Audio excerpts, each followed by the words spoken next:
ये कहानी एक पंडित जी की जो राजा के दरबार में पहुंचे। राजा ने उनसे 3 प्रश्न किए कि ईश्वर जो है कैसे दिखता है, कहां तक देखता है और करता क्या है। पंडित जी ने कहा आपने मुझे बुलाया लेकिन आदर सत्कार नहीं किया। तो दूध का गिलास मंगवाया गया। पंडित जी दूध के गिलास में बार बार उंगली डाल करके दूध को बाहर निकाल करके देख रहे थे। राजा ने पूछा कर क्या रहे हो। पंडित जी ने कहा कि मैंने सुना है दूध में मक्खन होता है।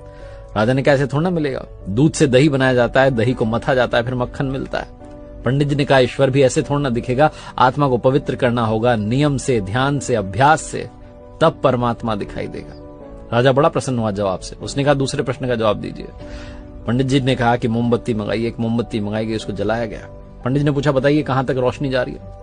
राजा ने कहा कि हर तरफ जा रही है, चारों तरफ।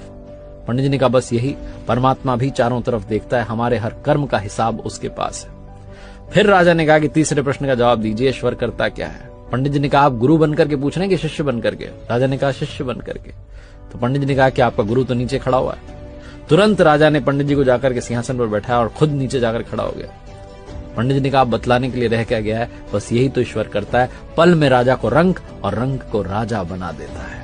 बहुत छोटी सी कहानी जिसका सार समझाता है भरोसा बनाए रखिए, प्रभु सब कुछ संभाल लेंगे, वो सब कुछ देख लेंगे, बस आपकी आराधना में, पूजा में, भक्ति में कमी मत होने देना।